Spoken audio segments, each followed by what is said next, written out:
जय श्री कृष्णा, राधे राधे। तो सबसे पहले आपको देव उठनी एकादशी की शुभकामनाएं। तो देव उठनी एकादशी को आप तुलसी पूजन या तुलसी विवाह किस तरह से कर सकते हैं। अगर आप विवाह करना चाहते हैं तो भी कर सकते हैं, अगर आप विवाह नहीं करना चाहते हैं तो मैं जिस तरह से बता रही हूँ आप उस तरह से पूजा भी कर सकते हैं। आप सबसे पहले जिस जगह पे आप तुलसी विराजमान करना चाहते हैं उस जगह को आप लीप लीजिए, गेरू से आप लीप लीजिए। मैं आपको ऐसे ही बता रही हूँ। आप उसके ऊपर आप एक साक्या बना लीजिए हल्दी का, और फिर आप जो तुलसी का जो पौधा है उसको आप गेरू की सहायता से इस तरह से आप कलर भी कर सकते हैं। मैं गेरू से इस तरह से साफ़ कर रही हूँ, अच्छे से लीप के इसको रंग देंगे। और अगर आपके पास कोई प्लास्टिक का इस तरह से है तो आप उसको ऐसे ही गंगा जल से साफ़ करके पोंछ लीजिए। और फिर आपको उस साख्या जहाँ पे बनाया है उस तुलसा जी को वहाँ पे आप विराजमान कीजिए। और ये ध्यान रखिए, चावल 11 एकादशी के दिन आपको निषेध किया जाता है। इसकी जगह आप सफ़ेद तिल या काले तिल का आप उपयोग कर सकते हैं। तो इस तरह से मैंने स्वास्तिक बना लिया है। स्वास्तिक के ऊपर हम रख देंगे तुलसा जी को। और इस तरह से मैं कान्हा जी को विराजमान कर रही हूँ। एक साख्या और एक स्वास्तिक मैंने और बनाया जिसके ऊपर मैंने कान्हा जी को विराजमान किया है। और इस तरह से आप भाव करके इस तरह से आप नहला दीजिए, क्योंकि एकादशी को हम तुलसी माँ के गमले में पानी जल नहीं डालते हैं। इस तरह से आप मैंने लड्डू गोपाल को नहला दिया। अगर आपके पास शालिग्राम हो तो आप उनको विराजमान कर लीजिए। तो मैंने लड्डू गोपाल को विराजमान किया। अगर आपके पास विष्णु भगवान की मूर्ति हो तो आप उसको विराजमान कर लीजिए। और इस तरह से आप दीपक प्रज्वलित कर लीजिए। एक स्वास्तिक आप प्लेट के अंदर बना लीजिए और फूल उसकी आसन दे दीजिए फूल का दीपक के अंदर। और इस तरह से आप दीपक प्रज्वलित कर लीजिए। और ये होती है एक सरल पूजा जो कि आजकल की जो भागदौड़ में हम लोग कर नहीं सकते हैं। और तो इस तरह से आप हल्दी का जो है बिंदी लगा दीजिए, आप कुमकुम की लगा दीजिए और गमले पे भी आप लगा दीजिए 11 बिंदी। और फिर आप कान्हा जी की भी पूजा कर लीजिए। आप नहला सकते हैं। ये मॉर्निंग में पूजा होती है, आप ब्रह्म मुहूर्त में उठिए, फिर आप सूर्य उदय होने से पहले पहले ये पूजा कर लीजिए।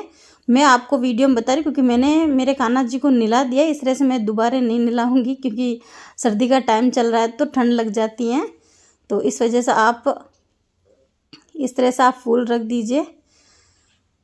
और फिर आपको इनकी पूजा कैसे करनी है मैं आपको बताती हूँ। क्योंकि आप विवाह के जैसा विवाह करते हैं उसी तरह, बस उसमें हम विवाह में थोड़ा होता है कन्यादान करना होता है, वो उस तरह से आप इनको चूनड़ ज़रूर ओढ़ाइए। इस दिन चूनड़ ओढ़ाना बहुत ही मतलब शुभ माना जाता है। आप उस दिन चूनड़ ज़रूर ओढ़ाइए। और इस दिन आप कच्चा दूध का उपयोग ज़रूर कीजिए। आप उनको कच्चा दूध ज़रूर पिलाइए, इससे आपके घर में सुख समृद्धि बनी रहेगी। तो आप कच्चा दूध ज़रूर डालें तुलसा जी के अंदर। और फिर आप धागे से आप इनको आप भाव करके और वस्त्र अर्पित कीजिए कान्हा जी को भी। और फिर आप इनको आप मेहंदी लगाइए। जो कोण होते अगर आपके पास हो, सूखी हो तो आप उसको गोल के फिर आप मेहंदी भी लगा दीजिए।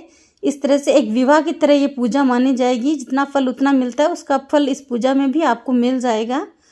तो इस तरह से आप मेहंदी लगा दीजिए।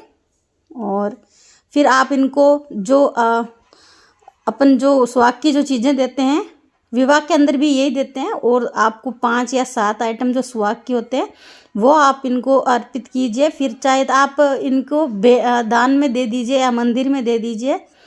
इस तरह कोई सुहागन महिला को भी दे सकते हैं। फिर आप आरती अर्चना कर लीजिए और क्षमा भूल चूक हो जो क्षमा मांग लीजिए। फिर आपको ड्राई फ्रूट या फिर मखाने का, पताशे का, आप किसी का भोग लगा सकते हैं।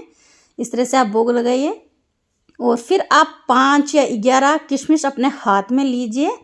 और जितनी आप किशमिश हाथ में लेंगे, आपकी कितनी इच्छा है इनकी परिक्रमा करने की, आप उस हिसाब से इनकी परिक्रमा कर लीजिए। आप अपनी जैसे 108 कर सकते हैं, आप 51 कर सकते हैं, 21 जितनी करनी चाहते हैं उतनी किशमिश आप हाथ में ले लीजिए। और एक एक राउंड घूमते हुए इनके और इनको एक एक चढ़ा दीजिए। इस तरह से अब ये परिक्रमा करनी है। और फिर ये जो दाक है या आप मखान है या किसी का भी कुछ भी ले सकते हैं। मैं ड्राई फ्रूट चढ़ा रही हूँ तो ड्राई फ्रूट का ही ले रही हूँ। फिर आप इनको किसी भी बच्चों को खिला दीजिए।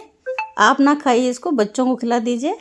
इस तरह से होती है ये सरल पूजा विधि। गाइस, अगर वीडियो अच्छी लगी हो तो लाइक एंड सब्सक्राइब करना बिल्कुल ना भूलें।